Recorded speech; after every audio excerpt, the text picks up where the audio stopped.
Hello friends, हिवाळ्यामध्ये मार्केटमध्ये मस्त लाल लाल गाजर असतात। मग गाजरचा हलवा तर बनायलाच पाहिजे।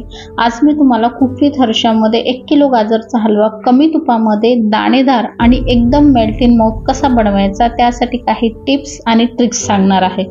तर व्हिडिओ शेवटपर्यंत नक्की बघा। तर हा हलवा बनवण्यासाठी पहिले एक जाड बुडाची कढई घ्यायची आहे आणि त्यामध्ये मी 2 टेबलस्पून एवढं तूप घालणार आहे। फक्त एकदम कमी तूप आहे हे 1 किलो गाजरसाठी। तूप थोडं मेल्ट झालं की यामध्ये 1 किलो एवढा लाल गाजर घेतला आणि तो मीडियम साईजची जी किसणी असते त्याने किसून घेतलेला आहे।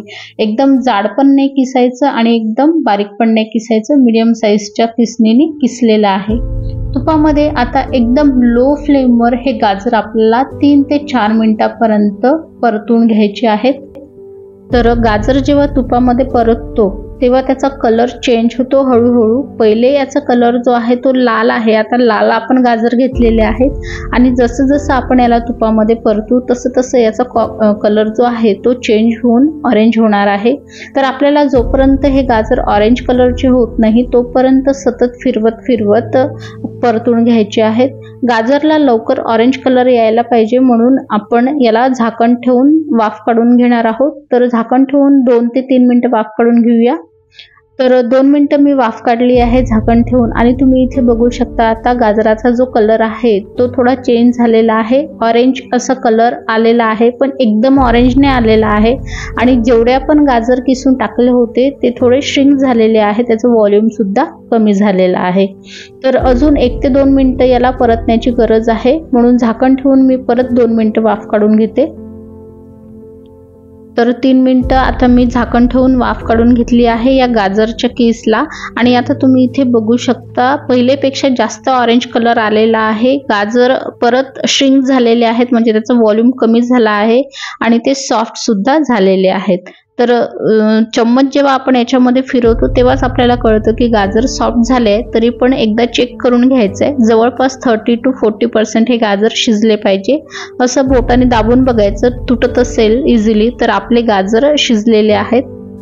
तर आता या स्टेजला दूध घालायचं आहे। तर 1 किलो गाजरसाठी इथे मी अर्धा लिटर एवढं दूध घातलेलं आहे आणि तेही साई सकट घातलेलं आहे, म्हणजे दूध तापवल्यानंतर त्याच्यावर जी साई येते ती काढलेली नाहीये, त्याच्या सकट मी इथे दूध घातलेलं आहे।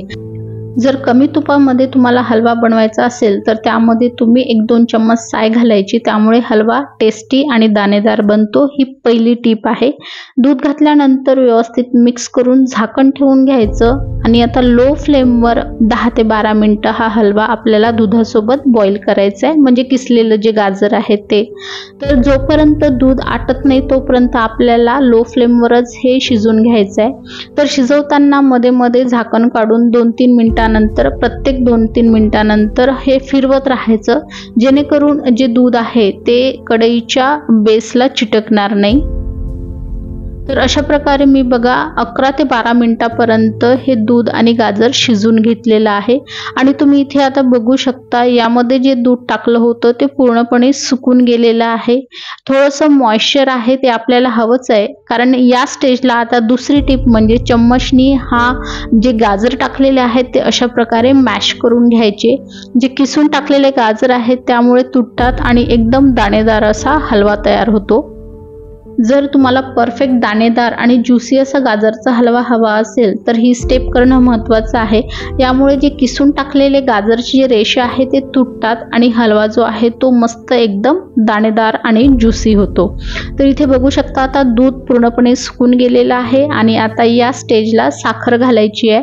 तर 1 किलो हलव्यासाठी त्याचा 1 भाग आपल्याला साखर घालायची आहे, म्हणजे पाव किलो एवढी साखर घालायची आहे।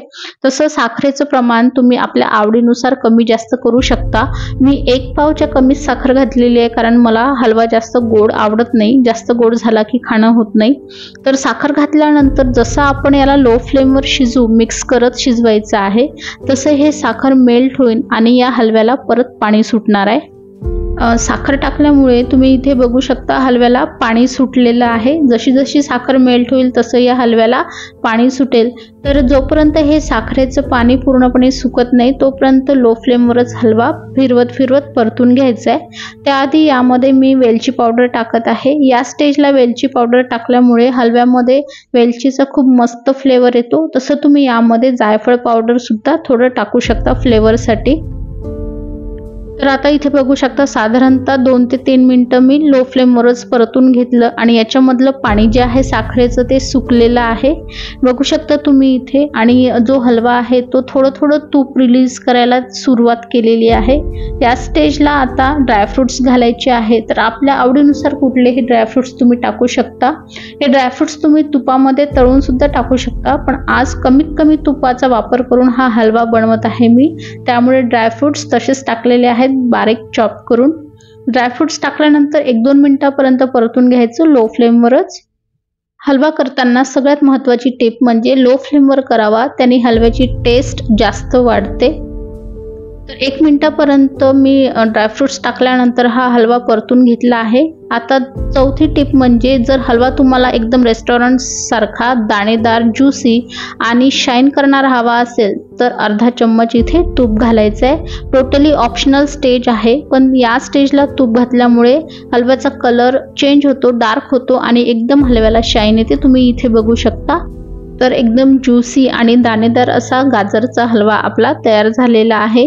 तुम्ही इथे बघू शकता कलर किती सुंदर आलेला आहे, एकदम नॅचरली आणि शाईन सुद्धा करत आहे आणि एकदम दाणेदार झालेला आहे।